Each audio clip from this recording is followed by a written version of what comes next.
Ahoy, howdy, and welcome to another episode of Postcard from Morehead. I'm Larry Dixon, and with me today is my official taste tester, Lenore.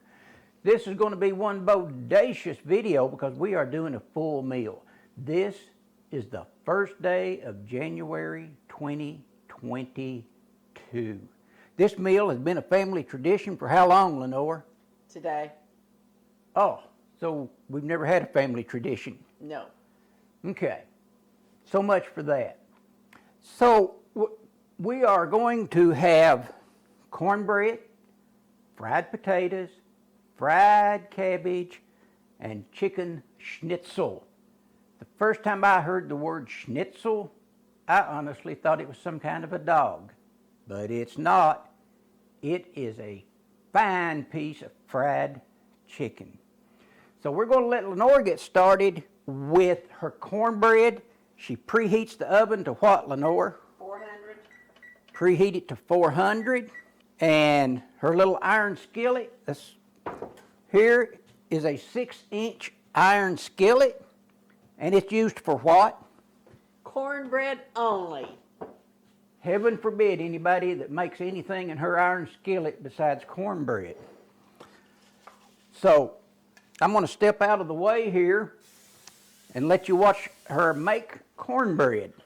What's the deal with this little bowl here, Lenore? This is the way I measure. I don't really use a measurement, but I can tell by using this bowl how much I need to do. So that's how much cornmeal? 2 heaping fourth of a cup. So it'd be a heaping half cup. The secret ingredient to good cornbread is white cornmeal, not that yellow stuff. And what are you pouring in there, Lenore? Buttermilk. Buttermilk is the secret ingredient. And you stir and you stir and it reaches a certain texture. And Lenore's going to show you in just a moment what that texture is to get perfect cornbread. Are you putting sugar in this? No. That is blasphemy to put sugar in cornbread. This is what you want it to look like. When the stove is at the right temperature, I'll put this in for 1 hour. So it's 400 degrees for 1 hour. Yes. A heaping 1/2 cup of cornmeal, a heaping fourth of a cup of flour, and it's in the oven for 1 hour for perfect cornbread. All right, Lenore, I'll let you know when it warms up. So I've got my other ingredients laid out here for what we're having today. Fried cabbage, and with that fried cabbage, I'm going to put some brown sugar and some apple cider vinegar, and I'm going to throw some mushrooms in. I love mushrooms, so I'm going to throw those in there for a little extra flavor. Fried potatoes. And in those fried potatoes, I'm going to slice up some onion, put that in my fried potatoes. Oh, the cabbage, fried cabbage, you got to have 3 or 4 slices of fried bacon. So now this is going to move along rather quickly. I'm not going to show you how to slice a potato, cut up cabbage, and so forth. But I will show you how I'm going to slice my chicken breast. So I'm going to do a little prep work and we'll be back shortly. Okay, it is time to prepare the chicken breast for chicken schnitzel. Now, when I end up with a finished piece of meat so it cooks evenly, it needs to be about 1/4 of an inch thick. So I'm going to take this knife and I'm going to slice this chicken breast in half. Okay, as you can see, I've got it cut in half, and I've had to put cellophane wrap around my cutting board to keep it clean. Plus, it's going to serve another purpose here in a minute. And as you can see from looking at this chicken, I've got some little strips of fat here. I want to cut that off. Do away with that. And if you see, here's a little bit of a strip of gristle in there. I'm going to cut that out. Okay, as you can see, I have ended up with a very nice piece of lean, clean chicken. The next question is, how do you get it to be 1/4 of an inch thick? This is where the fun part comes in.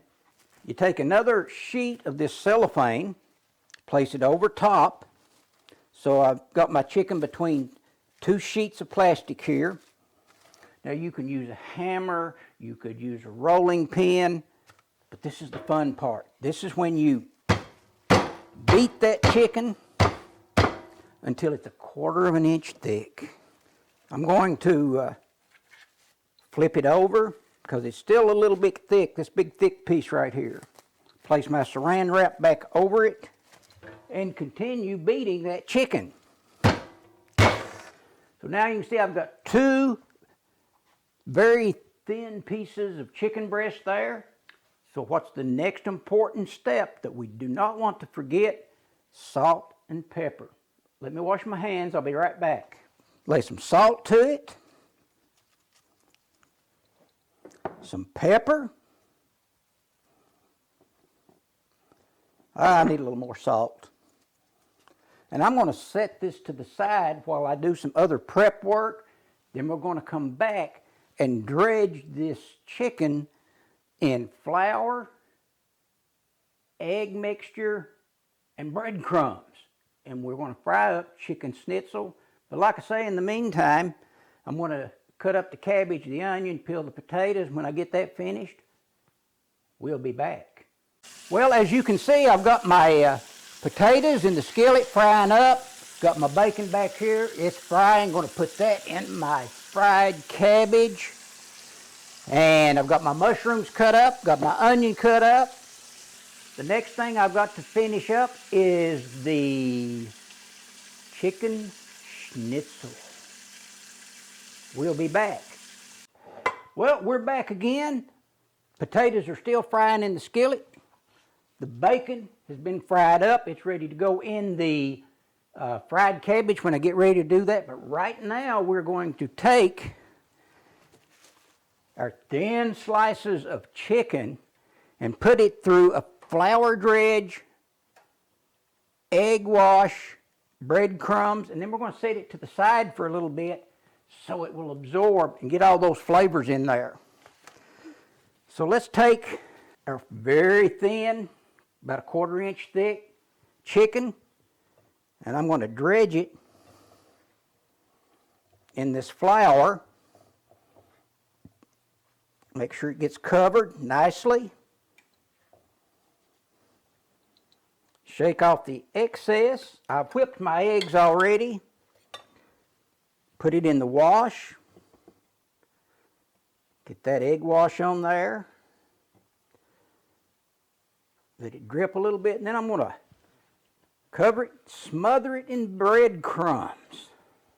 Now this is an important step. Once we get the flour, the egg wash, and the breadcrumbs, we need to put it on this rack over here, if you can see that, and let it set for at least 5 minutes.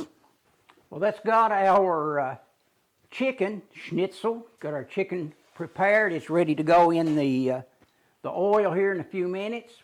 Once the cornbread gets done, the potatoes are done, I get the cabbage done. Somewhere in that process, I'm going to put our chicken in because it only takes 3 to 5 minutes per side. So I'm going to clean up a little bit and we'll be back. Well, it has been 1 hour since we put the cornbread in the oven, and I want to show you what perfect cornbread looks like on a 6-inch cast iron skillet. Take a look at that. I'm going to set that to the side. I've got the potatoes on. I've got this oil warming up for my chicken. And then I'm going to start my fried cabbage. And when we get all this completed, we're going to sit down and we are going to have one bodacious meal. So I'm going to go ahead and put my cabbage in this little skillet. Let it fry up. Don't worry, it's going to shrink down. Takes 1 tablespoon of brown sugar and a dash of apple cider vinegar. And believe you me, that apple cider vinegar makes a huge difference. Boy, is it good. Put a little bit in there. That's a pretty good dash. The oil seems to be hot for the chicken, so I'm going to go ahead and put my chicken in.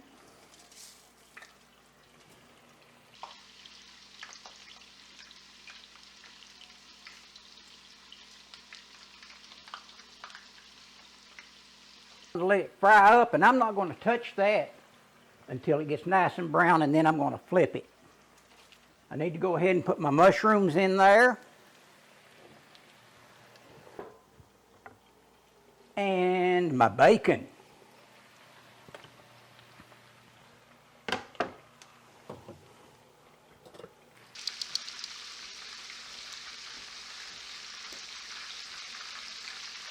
One of the things I did not mention earlier was black-eyed peas. Black-eyed peas are traditionally a southern food for New Year's Day because legend has it black-eyed peas brings you good luck. Now, black-eyed peas is actually a bean, and it came from West Africa. Cabbage, why is cabbage or collard greens something for New Year's Day? That's because the greens, whether it's cabbage, collard greens, or whatever, is for good luck to have folding money, greenbacks. So that's a couple of things about the black-eyed peas and the cabbage. Potatoes are nearly done. The chicken schnitzel is ready to come out. So I'm going to get this plated up. You don't want to watch me just scooping stuff out of here. And we'll be back once I get it on the table. This is one fine meal, if I say so myself. I want you to look at that cornbread. If there was a cornbread contest at the state fair, Lenore would absolutely take first place every year, the best cornbread that ever hit against your gums. So we've got chicken schnitzel, peas, cabbage, fried potatoes, and remember, the black-eyed peas, which are actually beans, are for good luck. The greens, whether it's cabbage or collard greens, is for the next incoming year, will bring you folding money. Lenore, let's try that schnitzel.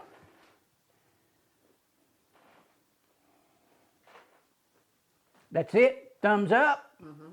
All right. Well, this has been quite an adventure getting this meal together, this many things. Usually I do just one item at a time, but I wanted to do an entire meal.